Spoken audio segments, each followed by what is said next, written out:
지금 상황이 굉장히 여러 가지 부분이고 관계자들이 많다 보니까 다 나름대로 입장에 따라서 자기 얘기를 하는 거겠죠. 저도 어쩌면 제3자가 보기에 혹시 네 말이 맞나? 라고 하는 부분에 있어 의심이 있을 수 있는 부분인 것 같은데 일단 맥락 없이 저는 제가 듣고 기억하는 부분에 대해서 그냥 설명했고 말씀드렸을 뿐입니다. 또 하나는 대부분 원장하고 차장하고 보고의 책임 소재를 미룬다거나 오늘처럼 이런 부분이 있으면 이해관계에 따라서 이야기를 나눌 수가 있는데 제가 굳이 왜 거짓말하죠? 그냥 다만 당시 상황에 있었던 부분들을 얘기한 부분인데 이번 기회를 통해서 그냥 사실을 얘기하는 것이 이렇게 힘든 거구나 라는 부분을 느끼게 됩니다. 아까 여인영 사령관이 신문 때 체포 지시 관련해서 홍 차장님과 그런 대화를 해둔 게 상식적이지 않았을 거다 이렇게 말했는데 그거에 대해 그 증언에 대해서 어떻게 생각하세요? 근데 그 상식적이지 않다고 얘기하는 분이 또 한 분 계시는데요. 지난번에 그쪽 국조특위에서도 이 조태용 원장님도 홍장원 시장 얘기가 상식적이지 않다고 얘기하던데 제 얘기가 상식적이지 않은가 보죠. 제 보기엔 지금 일어나고 있는 모든 상황이 다 상식적이지 않은 상황이 아닙니까? 대통령 측 반대 신문 오늘 어떻게 보셨는지? 그 매섭게 몰아치는 느낌이었고 피의자 조사받는 같은 느낌이 들었었는데 그래도 궁금해서 물어보시는 부분이니까 최대한 대로 답변하려고 노력했습니다. 그리고 윤 대통령 측에서 이제 차장님 통신 조회를 신청했는데 그거에 대해서는 좀 놀랐습니다. 왜냐하면 제가 피의자도 아니고 어떤 특정 범죄를 저지른 부분에 있어서의 어떤 피고도 아닌데 증인에 있어서의 통신조회를 한다? 상당히 놀랍고 오늘 통신조회한 결과 가지고 저한테 특별한 걸 물어보지 않던데요. 특별히 나온 게 없는 모양입니다. 왜 그렇게까지 하는지 상당히 조금 좀 과하다? 너무하다? 이렇게까지 해야 되나? 그런 생각이 들었습니다. 혹시 메모에 검거 요청이라고 쓴 게 부적절했다고 보시는지? 아마 그 재판관님께서는 검거 지원 요청을 왜 검거 요청이라고 썼냐 말씀하시는데 정제된 보고서가 아니잖아요. 그냥 생각나는 대로 쓴 거고 더구나 짧은 시간에 있었던 부분들 그냥 간단하게 노트한 부분이니까 잠깐 노트한 부분의 내용이 앞뒤가 맞고 논리적이지 않다고 해서 지적받는 부분 좋지 않은 것 같은데요. 혹시 마지막으로 하고 싶은 말씀 있으신지? 이제 국민 여러분들도 마찬가지지만 이런 부분에서 빨리 좀 지나가서 예전처럼 돌아갔으면 좋겠습니다. 저도 그냥 국정원 차장으로서 열심히 노력하고 뭔가 국정원이 올바른 정보기관, 능력 있는 정보기관으로 커갔으면 좋겠다는 생각으로 일하다가 어느 날 갑자기 이런 일이 생겼는데 이런 일이 주변 사람들로부터 많이 오해를 받고 또 내 입장도 굉장히 어려워지는 걸 보면서 굉장히 힘들게 느껴지고 있는 부분이 있습니다. 특히 오늘도 얘기가 나왔는데 제가 수백억 정도의 대북공작금을 유용했다면서요. 홍콩에 굉장히 비싼 빌라를 가지고 있다고 하대요. 또 저희 집사람이 한동훈 초하고 베프라 그러던데요.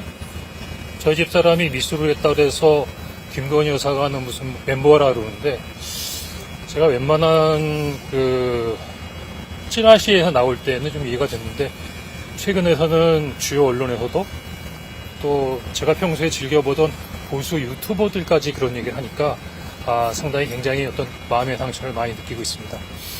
이와 관련돼서는 그럼 너 다 실가 아닌데 왜 가만히 있니? 첫 번째는 이미 그런 부분들은 과거에 다 정리가 된 부분이라 굳이 그런 부분들에 대해서 고려할 필요가 있나 생각했는데 요즘에 조금 생각이 바뀌어서요. 이런 부분에 있어서 출처가 되는 어떤 사람에 대해서는 지금 법률적인 부분에 있어서 민영사상의 부분에 대한 검토를 하고 어느 정도 자리가 좀 상황이 좀 정리가 되면 그 부분에 대해서는 옳고 그름 한번 좀 가려봐야겠다는 생각이 듭니다. 제 명예를 회복하기 위해서라도. 그거 새빨간 거짓말입니다.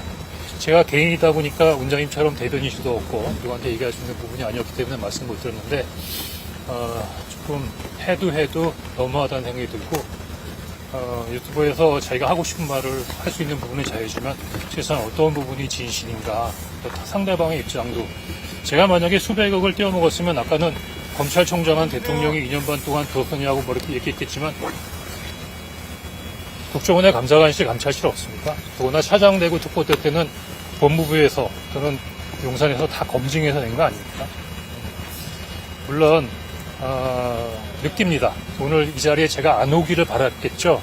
그리고 다들 제 얘기가 거짓말이었으면 좋겠다고 생각을 하겠죠. 하지만 그렇게 새빨간 거짓말로 제 얘기의 신뢰성이 떨어질 수 있을까? 복선 생각이 좀 드네요. 늦게 와서 질문 나왔는지 모르겠는데 피청구인의 마지막 진술에 대해서 어떤 거요? 피청구인이 마지막에 진술한 거에 대해서 어떤 거죠? 저도 뭐 워낙 몇 시간 동안 막 이런저런 얘기 많이 듣다 보니까 뭐가 뭔지 잘 관련해서 모르겠어요. 약간 전후관계 그런 거 관련해서 약간 좀 반박을 하셨잖아요. 그래서 아, 예, 그 예. 부분 한번 말씀 주세요. 그래요. 사실 저도 뭐 나름대로 오류가 있을 거라고 생각합니다. 왜냐하면 앞뒤 정황을 원장님께서 충분히 설명해 주지 않으셨기 때문에. 근데 저는 아직도 믿을 수 없는 부분이 우크라이나 전쟁터에도 몇 번씩이나 갔다 왔고 나름대로 이렇게 열심히 해서 나름대로는 정보기관으로서 역할을 충분히 하는 부분에서 역할을 하고 있다 그러는데 원장님께서 저를 대통령님께 보고해서 이렇게 경지할 만큼의 잘못을 했나? 오늘 집에 가면서 한번 곰곰이 생각해 보겠습니다. 마지막 대통령께서 이제 방첩사의 간첩 수사를 지원하라 이런 취지였다고 말씀하셨는데 대통령께서도 그날 보니까 뭐 여러 군데다 전화 많이 하셨더만요. 저는 처음으로 대통령의 전화를 받은 거잖아요. 아무래도 밑에 사람이 있군이 정말 오랜만에 전화한 부분의 내용이니까 거의 토시까지 하나 기억하지 않을까요? 제가 보기에는 대통령이 조금 말씀하시는 부분에 오류가 있는 것 같은데 우리 대통령의 말씀이서 뭐 이런 게 저런 게 잘못됐다 그런 얘기를 하진 않았습니다. 엄청 추운데요. 아이고 다들 젊으셔서 괜찮으시구나. 그거 하나만 저는 더 집에 여쭤볼게요. 가야 되겠습니다. 하나만 더 여쭤볼게요. 그 대통령이 오늘 여기 진술하기에는 네. 그 국정원장이 지금 해외에 있다라고 하면서 그래서 이제 1차장한테 전화를 한 거다. 본인은 직접 기관장한테 전화를 하지 못하러 이제 그 1차장한테 그것도 연락을 하겠냐 이렇게 말씀을 하셨잖아요. 재밌는 얘기 하나 해드릴까요? 그거 조태용 원장님 얘기하는 거랑 똑같잖아요. 처음부터 그렇게 생각하신 걸까요?